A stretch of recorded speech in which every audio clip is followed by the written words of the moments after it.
یہ ہے مقبوض بلوچستان۔ آج بود 19 اپریل سال 2023 ہے۔ بلوچستان ٹوڈے سے آج کے علاقائی خبروں کے ساتھ میں ہوں آپ کا میزبان الیاس بلوچ۔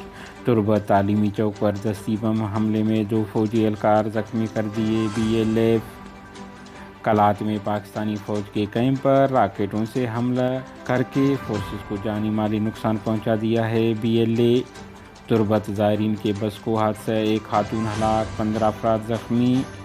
کوئٹہ ماحل بلوچ کی میڈیا ٹرائل کا نوٹس لیا جائے، ماما قدیر بلوچ۔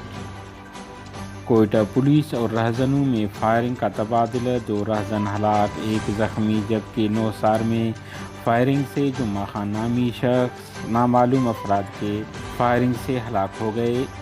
بلوچستان لبریشن فرنٹ کے ترجمان میجر گوہرام بلوچ نے جاری بیان میں کہا ہے کہ گزشتہ رات کیچ کے مرکزی شہر تربت میں تعلیمی چوک پر قائم دشمن پاکستانی فوج پر اس وقت دستی بم سے حملہ کیا گیا جب وہ راہگیروں کی تلاشی کے لیے چیک پوسٹ پر موجود تھے۔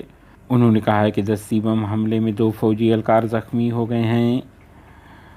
بلوچ لبریشن آرمی کے ترجمان جیند بلوچ نے جاری بیان میں کہا ہے کہ سرمچاروں نے گزشتہ شب کلات کے علاقہ جوہان شہ مردان میں قابض پاکستانی فوج کے ایک کیمپ کو حملے میں نشانہ بنایا، جہاں سرمچاروں نے راکٹ و دیگر ہتھیاروں سے فورسز کے 2 اہلکار ہلاک اور متعدد زخمی کر کے انہیں مالی نقصان بھی پہنچا دیا، جس کی ذمہ داری وہ قبول کرتے ہیں۔ بلوچستان کے دارالحکومت کوئٹہ میں پریس کلب کے سامنے voice for Baloch missing persons کے احتجاجی کیمپ کو 5017 دن مکمل ہو گئے۔ منگل کے روز مسنگ سے غلام دستگیر بلوچ، موسیٰ خان بلوچ اور دیگر افراد نے آ کر لواحقین سے اظہار یکجہتی کی۔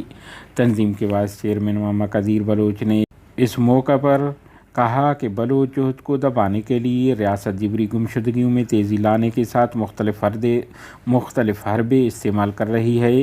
انہوں نے کہا ہے کہ ماحل بلوچ کا میڈیا ٹرائل قانون کی حکمرانی کی صریحاً خلاف ورزی اور عدالتی کارروائی کو متاثر کرنے کی کوشش ہے۔ انہوں نے مطالبہ کیا ہے کہ اس میڈیا ٹرائل کو فوراً روکا جائے۔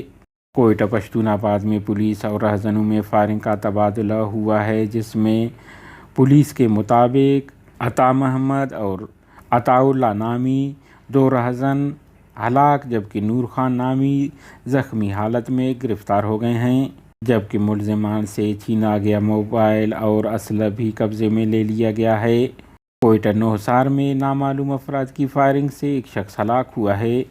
تربت زیارت سے واپس جانے والی زائرین کی بس کو حادثہ پیش آیا، جس میں 1 خاتون ہلاک، 15 سے زیادہ زخمی ہو گئیں۔ پولیس کے مطابق کو مراد کی زیارت کے بعد واپس جانے والے زائرین کی بس ٹرمینل تربت کے قریب تیز رفتاری کے سبب الٹ گئی، جس کے نتیجے میں 1 خاتون درگل سکنہ ملازی بازار موقع پر ہلاک جبکہ 15 خواتین بچے زخمی ہو گئیں۔